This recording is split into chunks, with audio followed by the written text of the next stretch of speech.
Please welcome back to the stage director Sean Wang.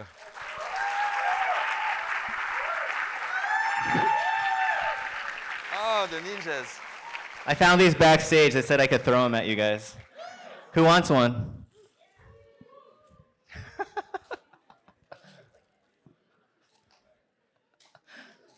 They said, are we doing audience questions? No, we're not. Oh, okay, I'll We're throw them still out now. good. There you go. There were DVDs of Monster too, but they said I couldn't throw those out. Hi everyone, I hope you liked the movie.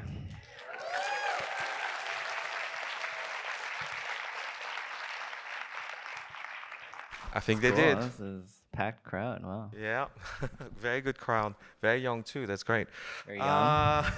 It's a rated R movie. Who doesn't belong here? Just kidding. Cool. That's good start. All right, let's get started. Perhaps with the beginning, in a sense, the title of the film, Dìdi, little brother, right? So in Chinese. So let's. I'd like to ask you about the concept, the theme of family and home, which seems to be quite central so far in what you've made, your short films up to this movie. Can you tell us a little bit about that? About family? Yeah, family and home. Why do you? I there's have some guys who one. Sci-fi, you know. No, I mean, I think so much of my 20s, for me personally, maybe some of you can relate, is, and it's a lot with this movie too, it was growing up and kind of, again, like trying to process and look back at my childhood and understand things about my adolescence and young adult life in ways that were, you know, like how they shaped me and how they shaped the work and how they shaped the way I see the world. And I think with my family, I think with me and my friends, we're like emo kids, you know, we're like very vulnerable and sensitive. We talk about our feelings, but I don't really do that with my family. And I want to, you know, I think a lot of people want to be a little more vulnerable with their parents and their siblings. And I think for me, filmmaking has kind of been like a tool in a way when I, you know, for NYAFF, for example, like being able to kind of bring a camera into the equation, into our relationship, actually allowed me to ask them these very deep questions about their childhoods and their upbringings that I am like too afraid to ask them on a day-to-day basis because it is painful and it is sad. But I think to do it in a filmmaking container, I think brings all of us to like an even playing field where the labels of son and mother and sister are kind of dissolved and we're kind of trying to interface with each other on a very human level. And I think as a filmmaker, you kind of just have to go there and you have to be empathetic. And so I think it forces me to be that with my family. So I think your journey into film is a little bit unusual. You didn't really get into film through. You need help. Through No, independent. I'm gonna throw it independent. down. It's still, yeah. Yeah, conditioning is working well, but still, it's hot under the spotlight. Yeah, it's hot up here. Yeah, it is kind of. Literally and figuratively. Right. So the Q&A is great. I'm good at Q&As. So you got into film not exactly through the typical circuit of independent film. I heard, I was reading, you got into filmmaking through watching skateboard videos. Was that correct, or did I misread? Skateboarding videos I read somewhere. Yeah, I mean, skating was kind of, I guess, similar to the character, the seed of everything. I think it was the first thing in my life that I really discovered that I felt like was mine. You know, I wasn't trying to copy anybody. It was really a very pure love. And I think through skating, there's just a culture of photography and videos and documenting things. And it's like one subculture that is a combination of so many different subcultures. So it really informed the way I dress and the music I listen to. And again, like skate videos. I just was watching skate videos and I kind of discovered Spike Jonze through all of that, and like I knew him as a skater. He ran a skate company and he made all these like seminal skate videos that really shaped me. And then but I knew him as like a skater, and then but I loved movies, and then I discovered that he was also like a filmmaker and a director. And I think that sort of realization, I was maybe 14 or 15, and I was like, wait, you can do both? You know, like you can do no budget skate videos and make $100 million movie like Where the Wild Things Are. I think that kind of really, I didn't realize I was putting myself in a box, and I was like, oh, well, he's a skater, like I'm a skater, like let me try. And then I discovered his music videos and commercials, and that kind of set me on my path in a way.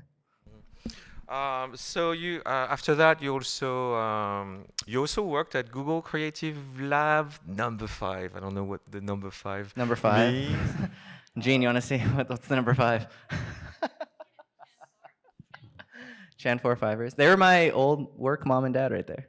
They taught me how to cut to a screen. All right. So, they're proud of you. So that's also an aspect that you find in the film. That also made it in the film. Technology, early social media, made it into that. So how did your experience, in fact, shape that part of the narrative, early social media, and so on, if at all?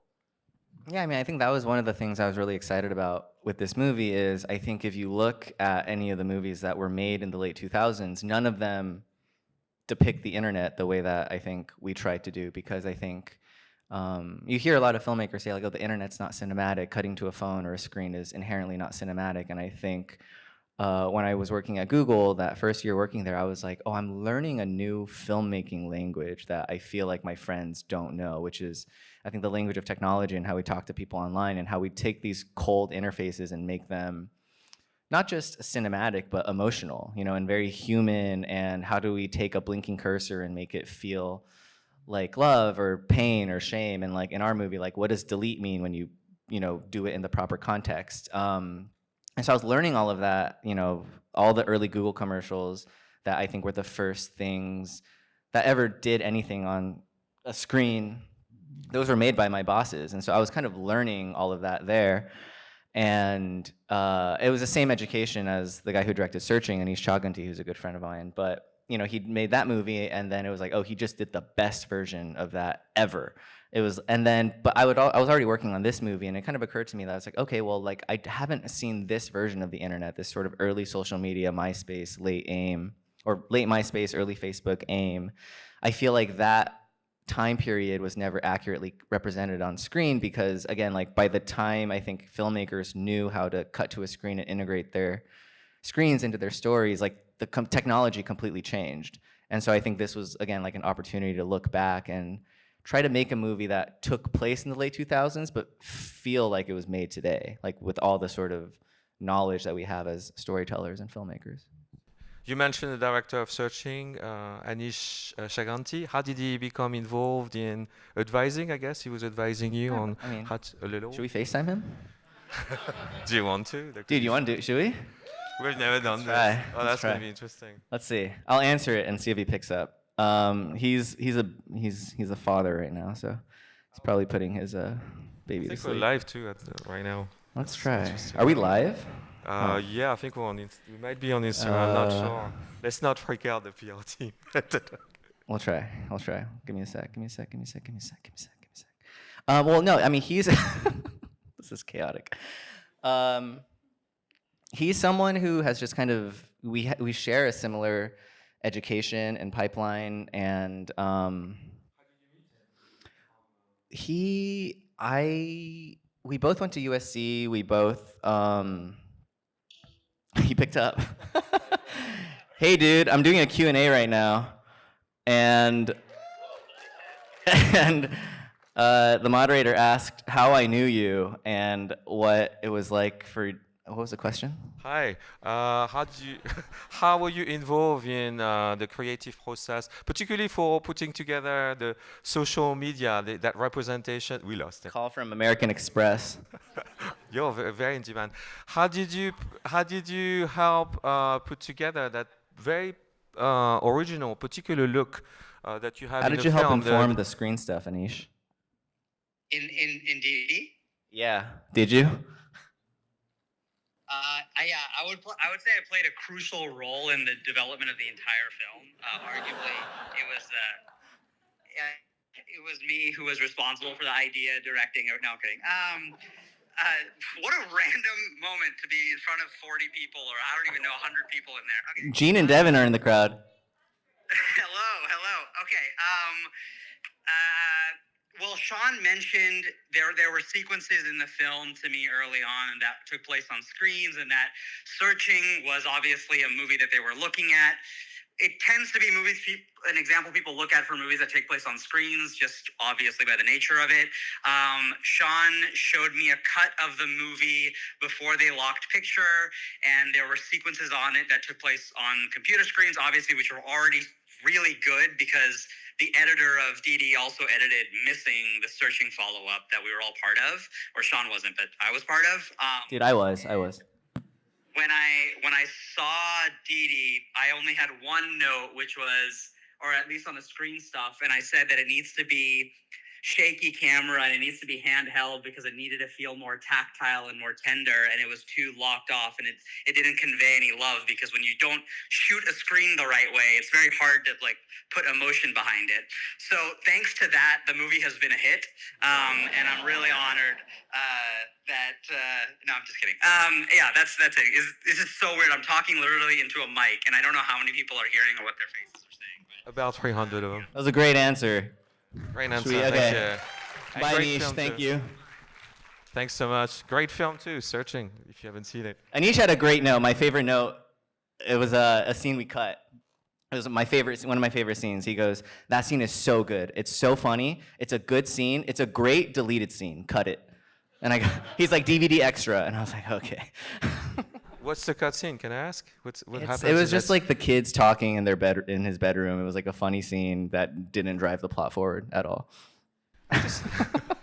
Cool. I hope it makes it in the director's cut. I was just gonna comment. I think that's truly original. Like you can hear the breathing, you hear the typing. There's no special effects all over. But let me get back a little bit to the substance of the film and how it plays out on screen through the cast.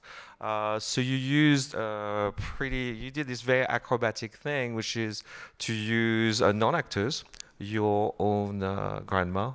Yeah, did you guys know that was my grandma? Is that a yes? And Joan Chan, an established on-screen icon, truly. And she pulls a great performance in this. So can you tell us a little bit about the cast? I know a little about the young actor, Wong, who's wonderful as well. So can you tell us a little bit about putting together that cast and how to make it work? Because you have vastly different experiences, people with a technique, and just basically your grandma. Yeah. Should we FaceTime my grandma? No, I mean, I think part of what I was excited about with this movie was, it stars a bunch of 13-year-old Asian kids, and I think when I think about the landscape of entertainment and the kids that we wanted to try to embody these characters, we wanted kids that were raw and irreverent and crass and loud but emotional and who felt like real boys, and it just kind of occurred to me that I think the kids who are probably right for this movie have maybe never considered being in a movie. So all the kids in the movie, with the exception of Isaac and Shirley, who plays Vivian, are all first-time non-actors that we found at skate parks and basketball camps and middle schools, and literally parks. My casting director would just walk up to skaters and be like, "Hey, you want to be in a movie?" And they'd be like, "What? Who are you?" But it worked, and then they kind of came into our process. But I think, originally it was going to be that was going to be the sort of street casted route, and the family would be rooted, but obviously Isaac, Shirley, Joan, trained actors.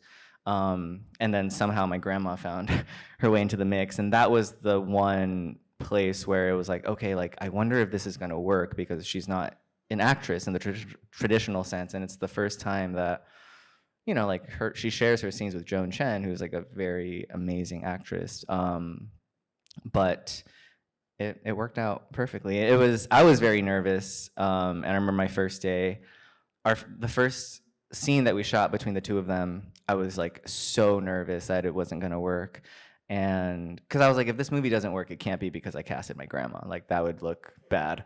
And so we were about to shoot the scene, and I was okay, let's rehearse. And we went outside, we ran the scene, and then Joan puts her hand on my shoulder, and she goes, "You have nothing to worry about. She's incredible." And then Joan walks away, and I was okay, well, we should just keep rehearsing. Was it hard to get Joan Chan to play the part? How did you present the script to her? How did you pitch it to her? I mean, it wasn't hard. It was.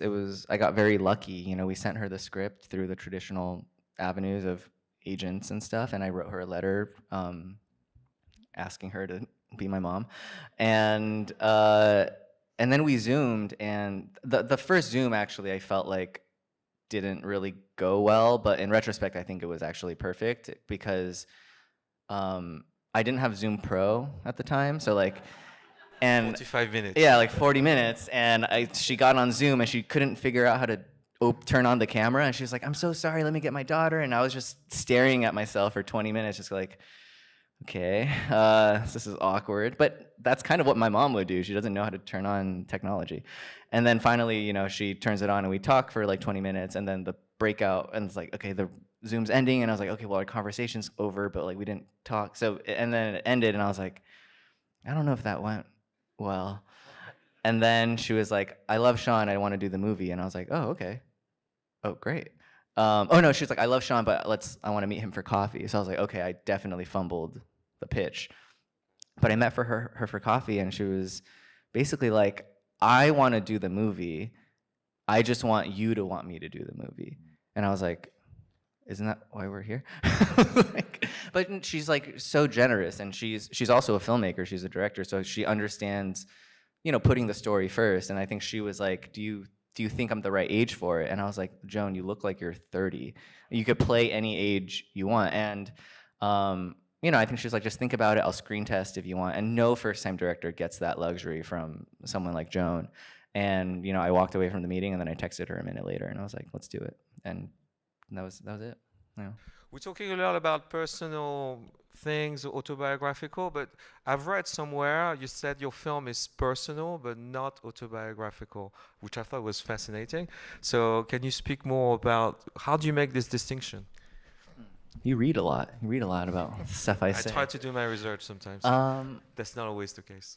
Yeah, well, I mean, I think, you know, I was inspired by movies like 400 Blows and, you know, Beginners and 20th Century Woman and Lady Bird, and, you know, these films that are obviously rooted in some sort of truth. But by the time I watch the movies, like, I don't feel like it's just the filmmaker retelling their stories. Like, they're telling a story, they're making a movie. And I think for me as an audience member, I actually really like the feeling of watching movies like that are personal, like, you know, stuff like Minari and The Farewell. Like, when I watch those movies, I watch it as a movie, but I'm also kind of like, I wonder where life ends and the movie begins, and like, when does the fiction take over the reality of everything? And I think for me, you know, I wasn't interested in just kind of doing a retelling of my childhood. I think I really wanted to tell a story and make something that takes you on the ups and downs of, you know, stuff that was personal and felt, but ultimately like something that would serve the themes of a story. And I think the themes of our story, to me, are ultimately like shame and the different ways that shame can manifest itself in a young Asian American boy's life, especially during that time of the late 2000s. And how that shame manifests itself in different emotions, and how it kind of prevents him from accepting different forms of love from himself, from his family, from his friends. And ultimately, that to me was like the theme and like the driving force that every scene and every decision had to essentially point back to.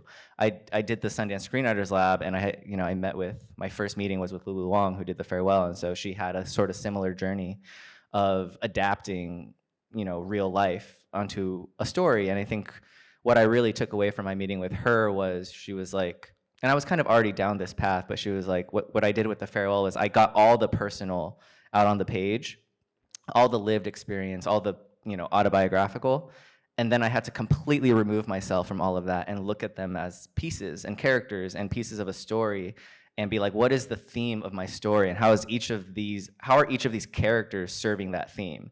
And then go back in and look at it as a filmmaker with your intellectual, analytical eyes, and then fictionalize and dramatize and cut and change. And I think for me, you know, again, like, she was like, what are the themes of your story? You need to figure that out. And then if you look at each scene and it's not serving the theme, like, you have to cut it. It doesn't belong.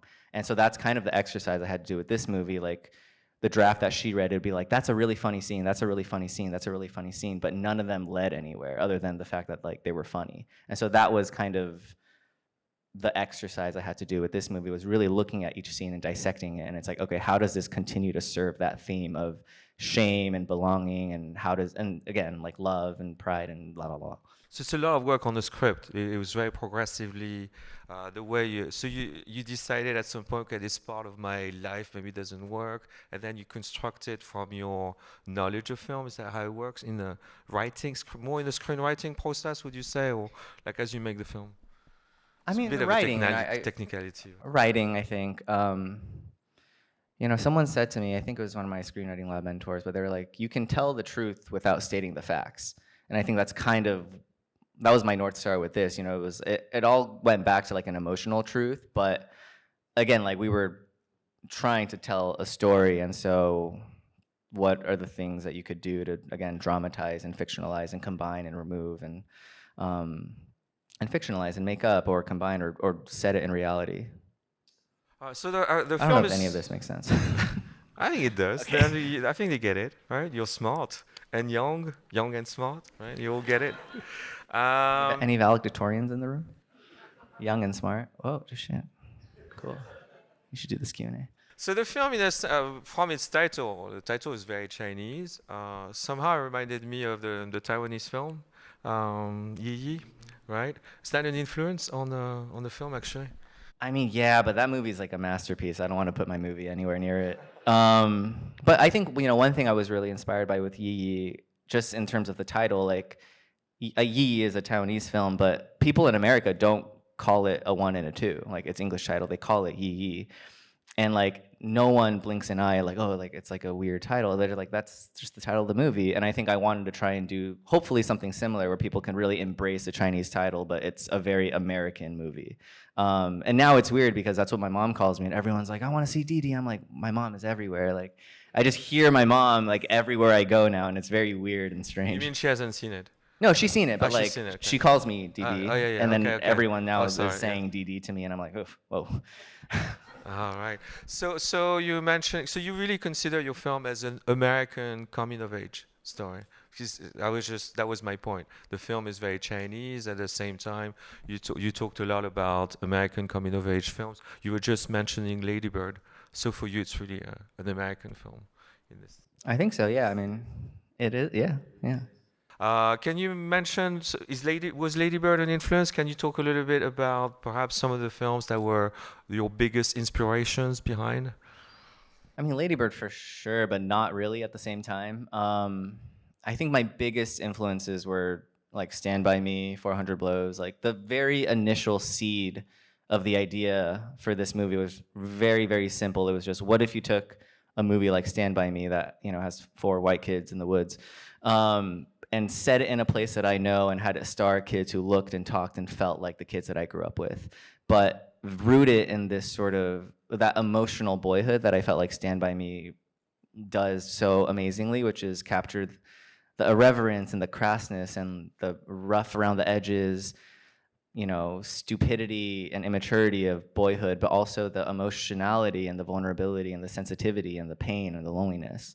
Not shying away from that part of boyhood. But again, like set it in a place that I know, and you know, in a setting that I know, and a world that I knew, and hopefully by being hyper specific to that perspective and that experience, we can unlock something that is actually very universal, you know, for anyone. This is our tagline, but like for anyone who's ever been a teenager. And yeah, but I mean, you know, Stand By Me, 400 Blows, Ratcatcher, and Beasts of the Southern Wild, Where the Wild Things Are. Like part of it also was trying to make a movie about kids that wasn't for kids, because I think an honest movie about kids is not suitable for them. It's rated R. Like our movie's rated R. Yeah. Okay, I have time for maybe one last question as you're running out of time. But can you talk a little bit? There's a clock here. Yeah, cool. There's a clock right here, but no teleprompters. So I want to ask you before closing about the context of the film, Fremont, California, but from a while ago, and I think that's one of the greatest aspects of the film, how you, the MySpace culture, of course, but there's a sense really that you're traveling in time. How much of it is just personal reconstruction fiction versus research. It's almost like, in a sense, I feel almost like a period piece, like going back to that period. You see, like the weird HTML design. I know that it is very meticulously created. I thought. Can you tell us a little bit about that? Should we face Semanish again?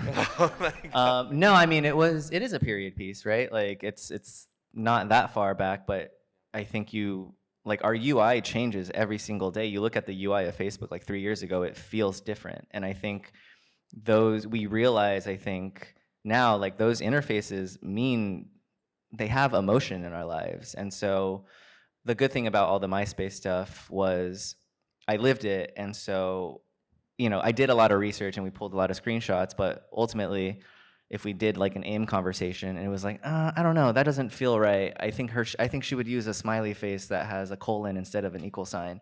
Because like the way that boys and girls type, like it was their personality back then. It was like, oh no, that girl's a backward smiley face, but that girl's a forward smiley face. And it was stuff like that where it was just like, okay, I don't know. You have a lived experience to kind of draw from. And so I think it's nice when you're like the barometer of authenticity is yourself. And like oftentimes I would see something, I'd be like, I don't quite know why that's not right yet, but I know it's not right. Give me a second. And it would be like, oh yeah, like, and then I would kind of look inside and be like, oh, I remember now.